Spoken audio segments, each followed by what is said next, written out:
Hey, what's going on, guys? Today we're taking a look at the big boy Baund Doc. Finally, it's here. This is a kit I don't know, for as long as I can remember, I've been wanting a kit of this. Not necessarily because it's a design that I really like, because I actually kind of not really into the design that much. It's very strange. But it's such a goofy design that I always thought would be a cool kit anyway to build. So finally Bandai came out with our new HGUC Baund Doc here at long last. It's a big box, as you can see, because it's a very big kit. Now the reason that I just previously reviewed the O HG kit because I wanted to be able to compare it to this because they're both very big kind of antagonist mobile suits from the same series, so it made sense to be able to compare them. But let's go ahead and get this guy all checked out and built up first. We'll start off by taking a look around the box here, and we've got some beautiful HGUC box art here. As usual, you can see the HGUC there in the background and the Zeta over here in the foreground. Undoubtedly, this is probably a reference to a scene in the anime that I don't remember. I've seen Zeta, but it's been a very, very long time. And going around here onto the side of the box, you can see this is number 235 in the HGUC line. And on the side of the box here, you can see what the kit is going to look like front and back when it's all built and painted up with that big massive skirt section there. Very cool. Of course, it does transform into mobile armor mode as well too, which is equally strange. You've got the cannon there on that. It looks like some gimmicks there pointing out some of the articulation. That all looks very cool. Some action poses over here with the massive claw. It's got the beam rifle there as well, which is also a kind of strange design for a beam rifle. It's got the big beam saber for that hand as well, which I'm guessing this is going to be using probably 1/100 scale beam saber effect parts for this. And then around on the other side of the box, we got some information there in Japanese and in English. We got a look there at the mobile armor mode, and then we can just go ahead and open up the box. Inside, whoa, that is a very different color pink, magenta pink than what I was expecting. So let's see here. We've got 7 bags of runners and an instruction manual. So with this being a typical HGUC instruction manual here, we've just got some stats on the kit over there on the side, and then a nice big painted reference photo here on the front, looking very nice. On the back, the same kind of shots that we saw on the outside of the box, mobile armor mode front and back. The rear view of the mobile suit, the weapons over here, a couple more detail shots down there, and our color guide down there at the bottom. Opening it up to the middle pages, something we don't always see in all the HGUC kits, but it's nice to see this when we do. It is some more information there. We got that in Japanese and in English here, so we do have some information about the arm claw, the beam rifle, the leg claw, the diffuse mega particle cannon, and the beam saber, the specs down there, and the mobile armor mode. On the opposite page, just once again a look at the photograph there, and then you can see the gray colored version of this, which I'm guessing is probably going to be coming out as a P Bandai kit. There's nothing different about the kit. I believe it's just a different color variation, so you could very easily paint that with this kit if you wanted to. And then a look at some of the other HGUC kits from the Zeta lineup. They really are making their way through a lot of the main mobile suits from Gundam Zeta, so that's pretty cool.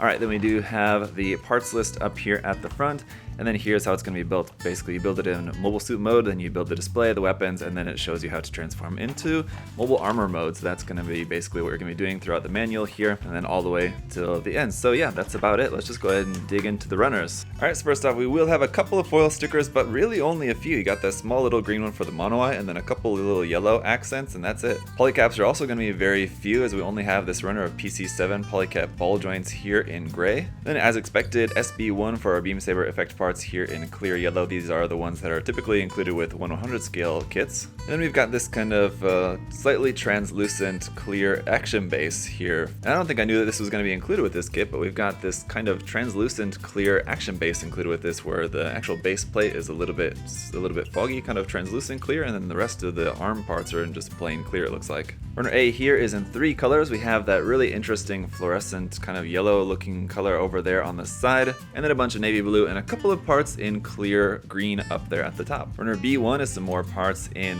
navy blue, some larger pieces there. And runner B2 with some more large pieces here, basically the same leg parts copied, and then we have the addition of the main skirt parts there, it looks like. And yeah, runner C1 here is in this really interesting magenta pink kind of color. It's not exactly what I was expecting. It looks right, I guess, when you look at like how the kit looks as a whole, but man, this is a very interesting color of plastic. And we do also have runner C2, which is a copy of half the runner, but this side over here is going to be a little different for runner C2. It's a different part of the runner there. Runner D is in a slightly bluish gray color for some of the parts for our joints and detail parts. We've got 2 of this D runner. The same color here for runner E, as we've got some more joint parts, and then our weapons parts are on there as well. And runner F is some more joint parts for the hand, the one hand that it does have, and then some more little detail parts and stuff. And finally, runner G is our piping bits. Now this runner is in a soft rubber plastic here in a kind of interesting kind of Kelly green kind of color. But that is going to be it, guys. So a good amount of parts for an HG kit, and obviously the size is going to be a big thing. It looks very big already, so I'm looking forward to getting this all built up, put together. Let me do that, and then I'll go through it with you guys and see how it looks.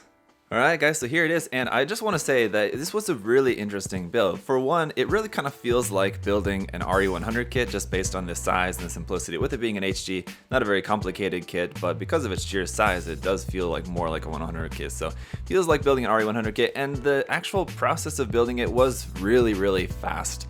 Just cutting all the parts off, takes some time, but then just taking all the nubs off, just cleaning up all the nub marks. I feel like the nub placement and like the size of the nubs, the gates on this was very strategically done on Bandai's part, it seems like. So it was a very fast process of just cleaning up all the nubs on this. So it's a really quick build. And so I mean, that's not necessarily either a good thing or a bad thing, but it was certainly an interesting thing that I definitely took notice of during the process of building this kit. But here, as you can see, it looks very cool. It's very big. And man, that bright pink is still just really tripping me out. It's such a bright magenta pink. It's cool though, I like it. Alright, so let's go ahead and take a closer look at this guy. Alright, let me first off just real quick go over where the stickers are. So you have a sticker for the mono eye in there, these 2 yellow stickers on the head, and these 2 yellow triangles there on the front of the leg. That's it for the stickers. For our accessories, you have hand accessories in the form of these hands being the type of swappable finger type hands. So you can pull those off of there. The thumb is just one piece on a ball joint there. And then we've got alternate finger options for holding the beam saber and for holding the beam rifle. And once again, here's our beam saber. It's the 100 scale effect part for that, so very long. You got this really long handle for this one as well. You have a second beam saber effect part, which is not needed for this kit, so you have a spare to toss in your spare beam saber effect parts bin. Then we've got the rifle, which is really quite big. This has a hard point for attaching this onto the side skirt there. It has a clear green part in there for the camera for that, so that's pretty cool.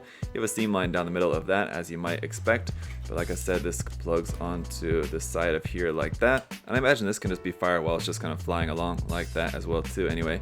And then we have the other big beam cannon here, which is meant to be plugged on when it's transformed into its mobile armor mode. So I'm going to go ahead and work on the transformation here in just a second. I just want to go through the articulation. And because we do also have, this is our action base adapter for that, so it looks very weird. That'll fit up in there, under there, like so. But yes, for the articulation, we have a ball joint at the top and the bottom of the neck, so a double joint there, so you have plenty of head movement. Ultimately, it can go all the way up to there, which is pretty cool. Our antennas here on the top are also just plugged in via ball joints there, so you can move those around a little bit, so that's pretty cool. In our stomach section, we've got a hinge there at the base, and then up in the torso, we've got a ball joint, so this can kind of move around there. You've got a lot of movement there in the torso section. That's pretty nice as well too. The shoulder will swing forward like that, but because of the design of this shoulder armor, it can't really swing forward. It's kind of stuck there, unfortunately. But both shoulder armor can move up and down individually like that. Whilst building, I was thinking that this shoulder armor really reminds me of like a bug head or something like that, like a caterpie head or something, looks like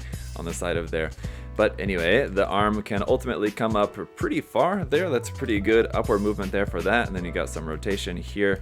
And a single joint there in the elbow, it looks like is going to give you about 90 degrees. But fortunately on this arm, no seam lines except for maybe a tiny little bit there. No, but I guess that even the pink part there, that's made up as a panel line, so no seam lines on this arm at all. That's nice. For the shield part, it's actually made up of 2 sections. This section is kind of plugged onto like the elbow, and this section is kind of plugged onto the forearm there.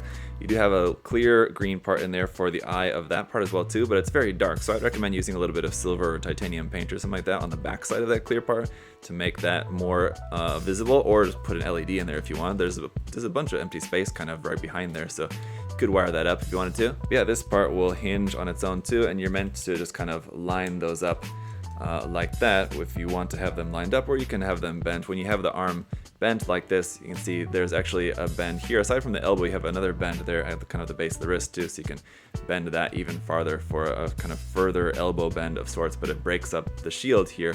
If you want to do that, I guess you could then like try to sort of realign it like that, so I guess it's kind of alright. And over here on the other arm, it basically does the same thing. You got pretty good upward movement there. You got some rotation, but this time it's going to be rotation at above the elbow joint because you got this hose part there. Now you will have a seam line on this part of the elbow. This like kind of lower part there, that's one solid piece, but then these upper parts here, that's two halves sandwiched together, so you have a little bit of a seam line around that.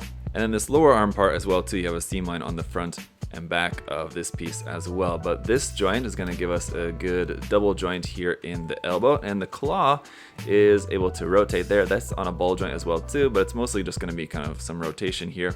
And the articulation of this is pretty interesting. Now the big claw can move up in and out on its own, rotate, and then the smaller claw can also rotate on its own, but then we have a joint in that claw as well too, and these are plugged onto the side via a ball joint, so you can actually kind of adjust the angle of that a little bit too if you wanted to have those claws a little bit angled in, the smaller ones like that, or a little bit angled out or something like that for a more kind of like grabbing look, like he's about to grab onto something really big.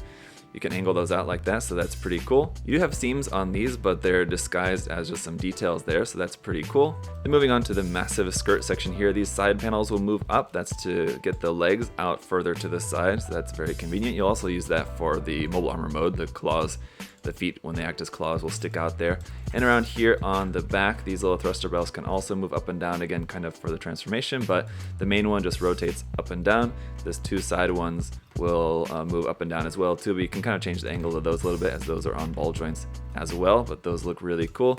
Up underneath there, you got a lot of really nice detail as well too. So if you wanted to paint that all in or detail that all up inside there, you can do that if you wanted to. And as for the legs, like I said, they can move out to the side like that. Moving up to the front, obviously going to be a little bit blocked by this front skirt section, but you got a nice knee bend here of a good full, nice double jointed knee bend there. This piece on the front also can move a little bit on its own like that. The front toe moves, the back toes move, the feet can, or the ankle can move side to side a little bit here as well, forward and back a little bit there also.